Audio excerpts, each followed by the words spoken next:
Kami dari kelompok 7 beranggotakan Ahdan Mujaki, Jimmy Fadilah, Kaila Maiza Ayu. CPU Central Processing Unit. CPU merupakan otak dari komputer yang bertanggung jawab untuk mengolah data dan menjalankan program-program yang diperintahkan oleh pengguna. Fungsi CPU: 1. Menjalankan instruksi-instruksi yang diberikan kepada komputer. 2. Mengontrol akses ke memori yang terhubung ke komputer. 3. Mengontrol aliran data yang masuk dan keluar dari komputer.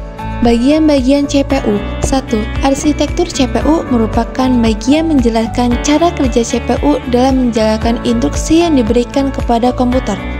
2. Clock speed merupakan kecepatan maksimal yang dapat dicapai oleh CPU dalam menjalankan instruksi yang diberikan kepada komputer. 3. Core merupakan bagian dari CPU yang bertanggung jawab untuk menjalankan instruksi yang diberikan kepada komputer. 4. Chat merupakan bagian dari CPU yang digunakan untuk penyimpanan data yang sering diakses oleh CPU. 5. Heatsink merupakan bagian dari CPU yang bertugas menjaga suhu CPU tetap stabil. 6. Arithmetic Logic Unit merupakan bagian dari CPU yang bertanggung jawab melakukan operasi aritmatika dan logika sederhana. 7. Bus Interface Unit merupakan bagian dari CPU yang bertanggung jawab mengatur aliran data antara CPU dan perangkat lain di komputer. 8. Control Unit merupakan bagian dari CPU yang bertanggung jawab untuk mengontrol seluruh aktivitas yang terjadi di dalam komputer.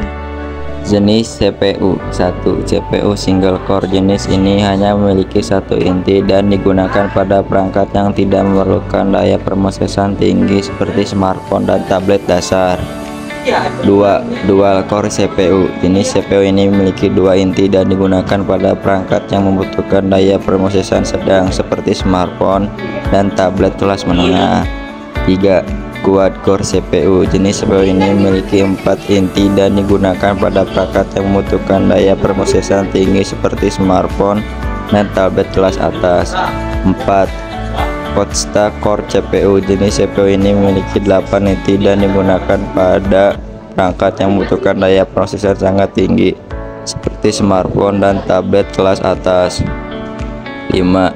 Hexa-core CPU. Jenis CPU ini memiliki 6 inti dan digunakan pada perangkat yang membutuhkan daya prosesan tinggi seperti smartphone dan tablet kelas atas. 6. Deca-core CPU. Jenis CPU ini memiliki 10 inti dan digunakan pada perangkat yang membutuhkan daya prosesan sangat tinggi seperti smartphone dan tablet kelas atas. 7. CPU 12 inti. Jenis CPU ini memiliki 12 inti dan digunakan pada perangkat yang membutuhkan daya prosesan sangat tinggi seperti komputer desktop kelas atas. Cara kerja CPU. 1. Fetching mengambil. CPU bekerja dengan mengambil instruksi dari memori komputer, kemudian menyimpannya di bagian unit kendali yang disebut register instruksi IR. 2. Decoding mengode. CPU akan mengirim instruksi dari IR ke decoder instruksinya. Kemudian rangkaian kombinatorial tersebut akan menerjemahkan instruksi menjadi sinyal. 3. Executing melaksanakan. Sinyal yang sudah didekodikan selanjutnya bergerak ke tujuan yang referen di CPU. 4. Sorting menyimpan. Hasil eksekusi akan kembali ke memori, tujuannya untuk diambil nanti ketika diminta. Istilah ini dikenal dengan writing to memory.